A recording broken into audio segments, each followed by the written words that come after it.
അതിലേക്ക് ഞാൻ കൂട്ടിച്ചേർക്കാൻ ആഗ്രഹിക്കുന്നത് പാർവതി തിരുവോത്ത് ഏറ്റവും അധികം പീക്കിൽ നിന്നൊരു കാലഘട്ടത്തിൽ ആ കാലയളവിൽ പെട്ടെന്ന് അപ്രതീക്ഷിതയാവുന്ന സിനിമ. അവരുടെ അതാണ് പറഞ്ഞത്. അങ്ങനെ നമ്മൾ പറയുന്നു ഇപ്പം പാർവതി തിരുവോത്ത് എന്ന് പറയുന്ന ആ നടി ഞാൻ അവരുടെ ഒരു ഫാനാണ്. കാരണം അവരുടെ ചില പടങ്ങളൊക്കെ ആ ഗ്രൂപ്പിൻ്റെ ആ രാച്ചിയമ്മയൊക്കെ കണ്ട് ഞാനൊരു 15 പ്രാവശ്യം കണ്ടിട്ടുണ്ട്. വീണ്ടും വീണ്ടും വീണ്ടും യൂട്യൂബിലുണ്ട്.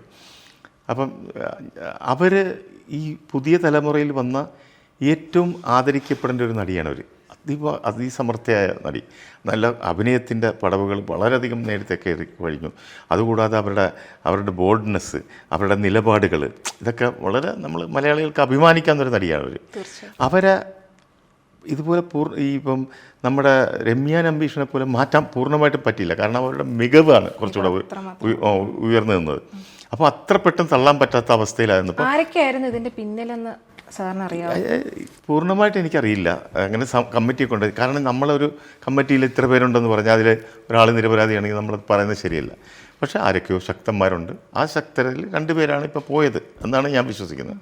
അതിശക്തരാണ് അവരൊക്കെ. സാധാരണ ശക്തരല്ല, അതിശക്തരാണ്. പക്ഷേ അവരുടെയൊക്കെ കുറ്റവും കുറവൊക്കെ പറയാനെങ്കിൽ ഒരുപാടുണ്ട്. പക്ഷേ ഞാൻ ആ 2 പേരും ഇപ്പോൾ വളരെ വേദനിക്കുന്ന ഒരു സന്ദർഭമായതുകൊണ്ട് നമ്മൾ പറയുന്നില്ല. ഒന്നാമത് അതിനകത്ത് ഇപ്പോൾ രഞ്ജിത്ത് രാജിവെച്ചിരിക്കുന്നത് അദ്ദേഹത്തിന് ഒരു ഫിസിക്കലി കുറച്ച് വീക്കായിട്ടിരിക്കുന്ന സമയമാണ്. അദ്ദേഹത്തിന് എന്തോ സംഭവങ്ങളൊക്കെ ഉണ്ട്. അതുപോലെ തന്നെ സിദ്ദീഖാണെങ്കിൽ ഒരു കുട്ടിയൊക്കെ മരിച്ചിട്ടിരിക്കുന്നത്. അപ്പോൾ എന്തായാലും നമ്മൾ മനുഷ്യപരമായിട്ട് അവരുടെ കൂടുതൽ കുറ്റങ്ങളിലേക്കോ കുറവുകളിലേക്കൊന്നും പോകുന്നില്ല.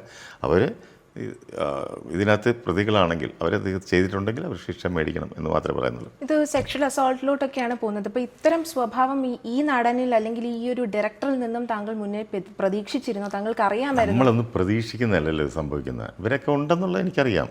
സിനിമയിൽ ഇത് നമ്മൾ പണ്ട് തൊട്ടേ ഉള്ളതാണെന്ന് ഇപ്പോൾ പറയുന്നുണ്ടല്ലോ. എല്ലാ ഫീൽഡിലും, സിനിമയിൽ മാത്രമല്ലല്ലോ, ഏത് ഫീൽഡെടുത്താലും പണ്ട് തൊട്ടേ ഉള്ളതാണ് എല്ലാം. അപ്പോൾ അതിൽ പുതുമയൊന്നുമില്ല. പണ്ട് തൊട്ടേ ഉള്ളതാണെന്ന് പലരും ഇപ്പോൾ പറയുന്നുണ്ട്. സിനിമയിൽ അങ്ങനെയാണ്. അതൊന്നും കാര്യം നമുക്ക് ഇപ്പോഴെന്ത് സംഭവിക്കുന്നു, ഇപ്പോഴുള്ള ജനറേഷൻ എന്താ പറ്റുന്നത്. പക്ഷേ അത് അവർ പ്രതികരിക്കുന്നത് കൊണ്ട് ഒരുപാട് മാറ്റങ്ങൾ വരുന്നുണ്ട്. ആരാടി നീ എന്ന് വെച്ചാൽ പോടാ അവിടെ നിന്നൊക്കെ പറയുന്നത്, അതുപോലെ തിരിച്ച് പറയുന്ന വർത്തമാനങ്ങളൊക്കെ ഇപ്പോൾ പുതിയ യൂട്യൂബൊക്കെ നോക്കി അറിയാം തിരിച്ച് പറയണം. അപ്പോൾ അത് പറയാനുള്ള ധൈര്യം അവർക്ക് ഉണ്ടാക്കി കൊടുത്തിട്ടുണ്ട്. അത് ധൈര്യമായിട്ട് മുന്നേറാനുള്ള ധൈര്യം കൊടുത്തിട്ടുണ്ട്. അതിനെ നമ്മളെപ്പോലുള്ളവർ സപ്പോർട്ട് ചെയ്യുക. സീനിയറായ ഒരാൾ എൻ്റെ ഒരു കടമയാണത് സമൂഹത്തോട് ചെയ്യുന്നത്. ആ പെൺകുട്ടികളുടെ നിലവിളി കേൾക്കാതെ പോകുന്നത് ശരിയല്ല. ഇവരുടെ പവറും മണി പവറും മറ്റേ മസിൽ പവറും ഒക്കെ വെച്ചിട്ട് ആളും എല്ലാം വെച്ചിട്ട് അവർ ഫൈറ്റ് ചെയ്തുകൊണ്ടിരിക്കും.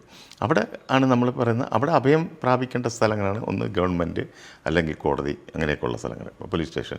അപ്പോൾ എന്തുകൊണ്ട് ഇവർ അന്ന് പരാതിപ്പെട്ടില്ല, അന്ന് പോലീസ് സ്റ്റേഷനിൽ കൊടുക്കാൻ പാടില്ല?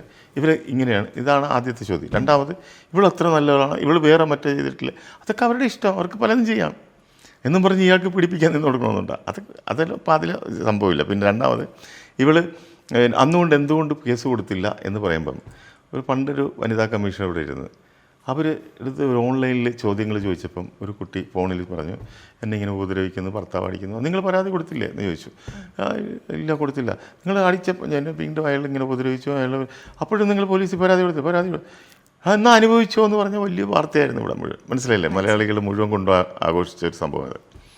എന്ന് പറഞ്ഞ പോലെ നീ കൊടുത്തില്ലെങ്കിൽ അനുഭവിച്ചോ എന്ന് പറയുന്നതല്ല അതിൻ്റെ ന്യായം. അവിടെ ന്യായമല്ല, അവർക്ക് നീതി കിട്ടണം. ഇതേ ഉള്ള നമ്മുടെ അഭിപ്രായം. അപ്പോൾ അതുകൊണ്ട് സമയമോ കാലമോ ഇതൊന്നും വിഷയമേ അല്ല. അപ്പോൾ പിന്നെ പരാതിപ്പെടുന്നത്, ഞാനൊരു കാര്യം ചോദിക്കും, ഒരു 5 വയസ്സുള്ളൊരു കുട്ടി അഭിനയിക്കാൻ വന്നു, ആ കുട്ടിയെ പീഡിപ്പിച്ച് അത് പോലീസ് സ്റ്റേഷനിൽ പോയി പരാതി കൊടുക്കണമെന്ന് പറഞ്ഞാൽ എവിടെ നടക്കുന്ന കാര്യമാണ്? അതൊന്നും നടക്കണ കാര്യമല്ല. അപ്പോൾ അത് നമ്മൾ മനസ്സിലാക്കേണ്ടതാണ്. എന്നും ഞാൻ പറയുന്ന അവരുടെ കൂടെ, ഈ പീഡിതരുടെ കൂടെ ഉറച്ചു നിൽക്കുക, അതായത് ഇരകളുടെ കൂടെ നമ്മൾ നിൽക്കുക. വേട്ടക്കാരനോടൊപ്പം നിൽക്കാൻ പറ്റില്ല. കാരണം ഇതിനകത്ത് ഇപ്പോൾ വേട്ടക്കാരനെ സംരക്ഷിക്കുന്ന ഒരു ഇതാണിന്ന് ഗവൺമെൻറ് സ്വീകരിച്ചുകൊണ്ടിരുന്നത്. 4.5 വർഷം പൂഴ്ത്തി വെച്ചത്. അതിൽ നിന്ന് കുറേ പേജുകളും മാറ്റി, ഇതിൽ നിന്ന് കുറേ ഇതെല്ലായിടത്തും മാറ്റി അവരെ സംരക്ഷിക്കുക എന്നുള്ളത്. നമ്മൾ ഗവൺമെൻറ്റിൻ്റെ കടമ എന്താണ്? ഇരകളെ സംരക്ഷിക്കുക എന്നുള്ളതാണ്. അതിന് പകരം ഇവരെ വേട്ടക്കാരുടെ പേരുകൾ മറച്ചു വെക്കുന്നു. അതൊരിക്കലും ചെയ്യാൻ പാടില്ലാത്ത. പക്ഷേ വേട്ടക്കാരുടെ പേര് മറച്ചു വെച്ചാലും, ജനങ്ങളുടെ മുമ്പിൽ നിന്ന് മറച്ചു വെച്ചാലും, അവർ കോടതിയിൽ ആ വേട്ടക്കാരുടെ പേരുകൾ കൊടുക്കേണ്ടി വരും എന്നായാലും. അപ്പോൾ അതിനേക്കാളും അവർ നേരത്തെ പറഞ്ഞേക്ക് ഇന്ന കമ്മിറ്റി പറഞ്ഞിരിക്കുന്നവർ, അവരുടെ പേരിൽ നടപടി വേണമെങ്കിൽ ഇത് കിട്ടിയാൽ അന്വേഷിക്കാം. പരാതി കിട്ടിയാൽ ഇവിടെ അന്വേഷിക്കാം, പരാതി കിട്ടിയില്ലെങ്കിലും അന്വേഷിക്കാം എന്നാണ്, കേസെടുക്കാമെന്നാണ് നിയമവിദഗ്ധർ പറയുന്നത്.